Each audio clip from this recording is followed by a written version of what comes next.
Hello, I'm Ghost Hunter Jace, and we're at Worlington Hall, and we're going to have a little discussion all about me. Yes. The first question is, how did you get into ghost hunting and paranormal in the first place? That's a very, very good question, and probably the most leading question I've ever had. So, yeah, how did I get into it? Well, I mean, I have been investigating for 23 years, but way before that started, I had something happened to me, which was, I mean, probably the most weirdest thing anyone could ever go through. I basically died. It was a lovely warm summer's day. My parents were both working. It was back in the 70s, shows how old I am. I was 6 years of age, and basically in that time a lot of the parents would work. I grew up in a square where there were lots of different families, and there were a couple of parents looking after us all. I remember it was not long after lunch, and we'd been given some sweets, one of which was a lemon sherbet. It's going to sound weird, but basically that lemon sherbet killed me. We were all playing runouts. I was the one on base. It's a game a bit like tag, where kids go off and hide, then they have to come and get back to the base. The base in this case being a lamppost. I was stood by this lamppost and counting.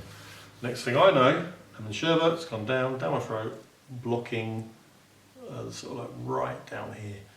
Obviously at this point I'm not breathing, I'm panicking.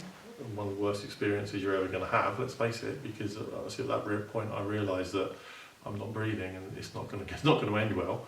Obviously at that point as well, because your brain is starved of oxygen, I'm panicking, screaming. I run across to where obviously I live. I can remember my heart going faster and faster and faster and then stopping. I can remember my brain screaming inside my skull. Next thing I know, I've fallen over and then everything was black. Obviously at this point I have no idea of timescale or anything that's going on. All I know is I have this feeling of rushing. I kind of feel that I'm no longer in this form. I've taken on some other form. I then have what looks like TV screens coming towards me, which are your memories. I mean, obviously now it's easy to think that. At the time I wouldn't have known, but obviously they're my memories. I do believe if you are dying and you can hold yourself in those memories, you'll stay around for longer. I went past the memories and I'm moving quite quickly towards a bright light. I stopped before I get to the light, and then I had this horrible feeling that if I would have gone left, it would have been the most horrible things that you can imagine. I then seemed to be pulled through like a membrane, for want of a better word. I was enveloped by it. I then came into a room. It wasn't too large a room. It seemed misty and kind of everything was just. There was brightness and there was darkness, but it was just really, really, really intense. And then at this point, obviously, I'm realising that I'm no longer in this form. I've taken the form of like pure electricity or pure energy. I notice there are people moving around me, but I don't seem to be able to move. Two of these beings, or whatever, as they seemed at the time, kind of moved towards me, and they spoke to me, and they knew my name. I started realising I knew them, even though I'd never met them. It turns out they were two of my family members that had passed before, and I only know that because I described how they looked, and I know that sounds weird because it was almost like their facial features were really, really visible, even though we had taken on this different kind of energy form.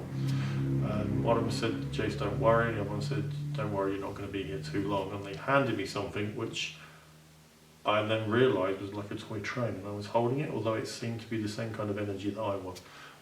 I don't know how long I was there. The next thing I remember was a whack. I'm taking a breath, I'm back in my body, and for the next few days it felt like that was my body and that was the rest of me, and it took ages for that to come back in.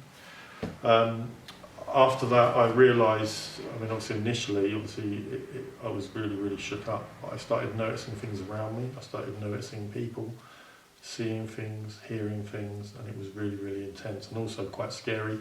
The only person I was able to talk to about this was my dad. And my dad, this is the other thing, I only mentioned that, it was my dad that saved me, my dad that came and got me. The weird thing is that he would have to have left, because of the distance of where he worked, he would have to have left before I was actually choking. But he knew something was wrong, but he actually come back and he got me breathing again, got my heart started. I still have a sunken rib cage here where he obviously did the heart compressions on my chest. a memory of the past, which is a weird one, my link to my dad. My dad was obviously the person I could always talk to about this stuff, and then with his passing in 2001, I found it kind of difficult. I didn't really have anyone that I could sort of bounce off of when talking about the paranormal. Sorry, is this too long? You have gone on a bit. Okay, I'll try and round it out. It's just because it's such an integral part of who I am. I mean, after that, I kind of, I went back to school. I started reading as many books as I could on the paranormal. Soon, I exhausted that supply. I went to the library. I used all them, and then I was getting books from other libraries and trying to saying to family members I wanted this paranormal book or that paranormal book. And I was watching as many TV shows as I could at the time. That was the early stages of it. I mean, I was going into school and doing book reports on spontaneous human combustion. But my favourite thing was when I was going on school trips, we'd go to historical places, I would see people as if they were really still there, and it used to freak my teachers out, which obviously gave me great enjoyment, but obviously from their point of view I can understand now why they were freaked out. So that's pretty much how Very good. it got me started. Well, thank you very much for that, Jason. Thank you.